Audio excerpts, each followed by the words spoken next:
As you know, we are here for this wonderful Congress, and this presentation has some history. So you know that Harris and Bruno, they control the program with an iron fist. And this is one of very, very few presentations that they didn't design themselves. So I am hammering them to get this presentation like for years. And finally, they allowed me to. So let's see how it goes. Can you have the presentation, please? And this is the presentation.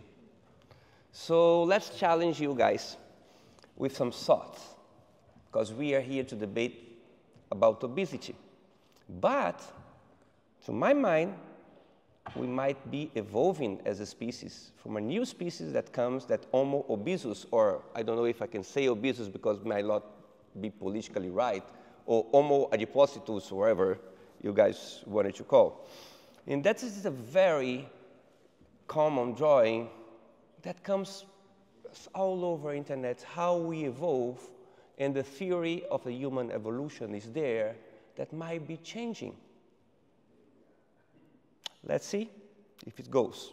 So if you put some wording to that species evolution in anthropology refers to long-term transformation of populations through the interplay of biology and, in our case, culture.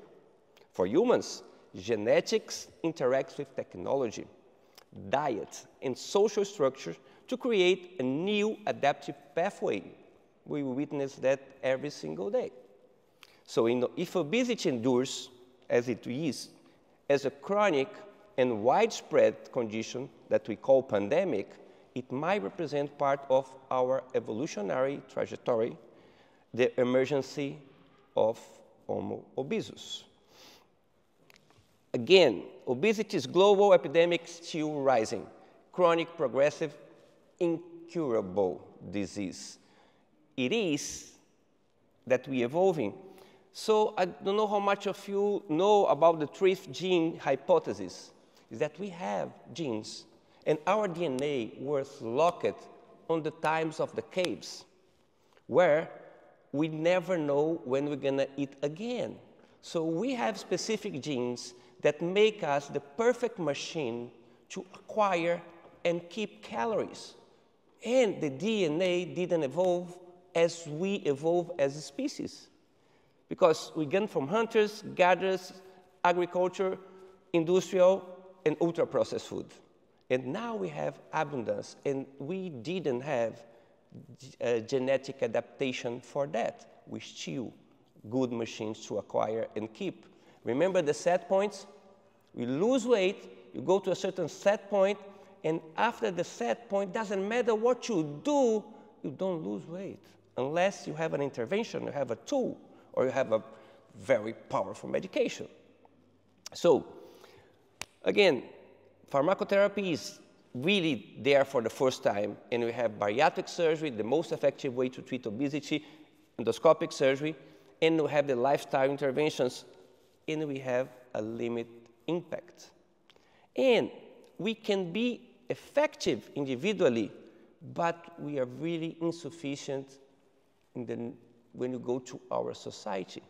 So we are, in Brazil used to say, we are wiping the ice. It's what we are doing. 1% still, 2% still.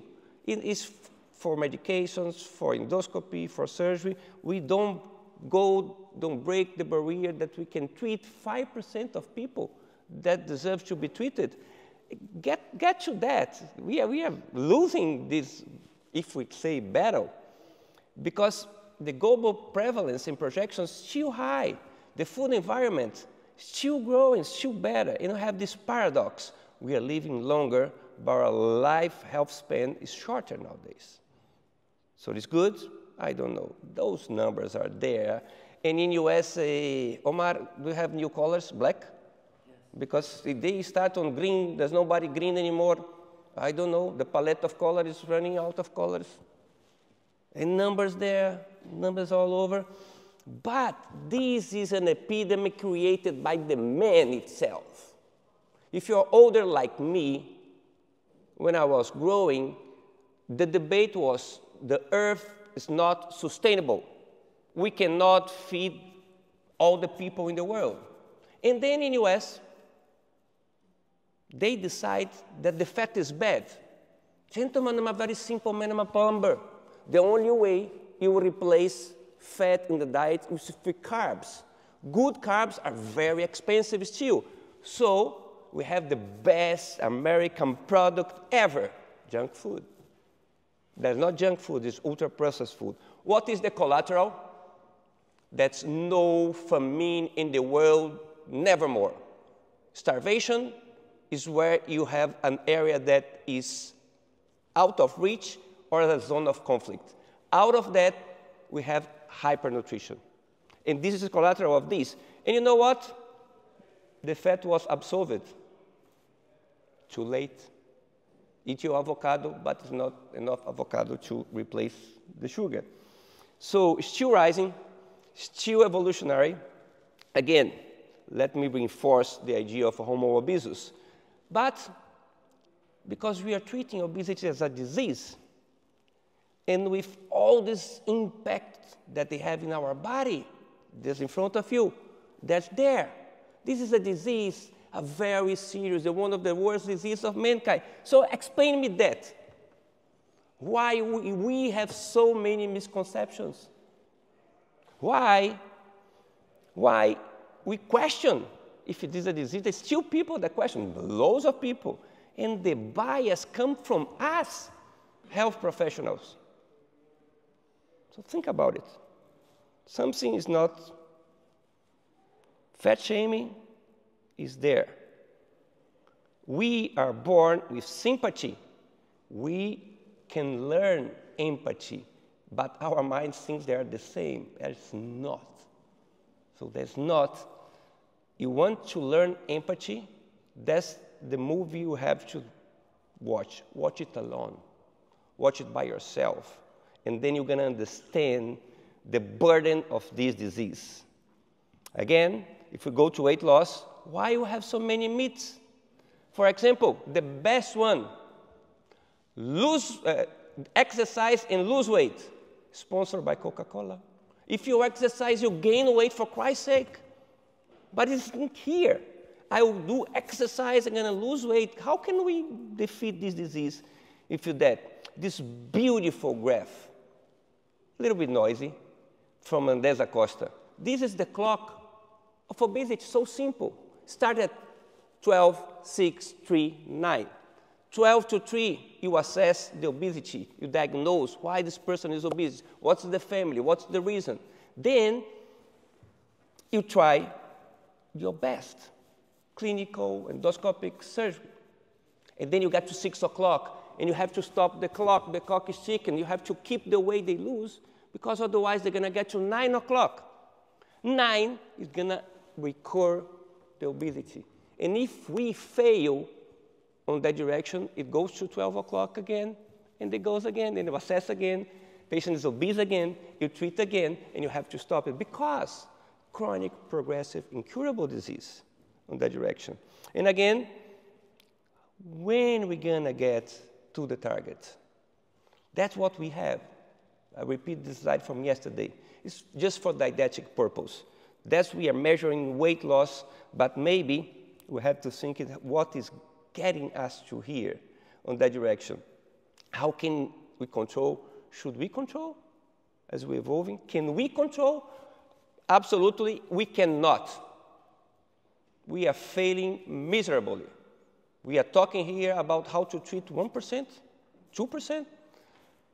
Think about that. We have to do better. Maybe with those things that Andrés Acosta is doing in Mayo Clinic, with his finally gather the phenotypes of obesity, the hungry brain, hungry gut, slow burn, and emotional hunger, that you can apply genetic tests.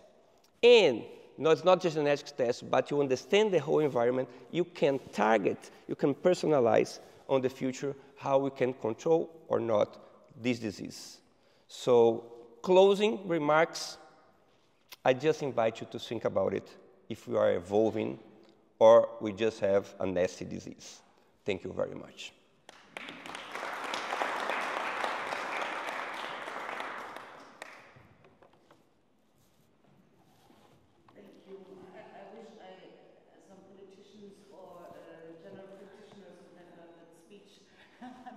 currently you are just running into open doors, I guess, to all of us. Thank you so much. The scope for the United Nations and your speech there is really impressive. Thank you so much. I have a question from your side. I think there are no questions for comments. Should we go behind the questions? Audience now or later? There are no questions. No questions. That was good. Thank you. Thank you. Boss, thank you for the opportunity. I think we make it worth. Absolutely. Thank you. Thank you for.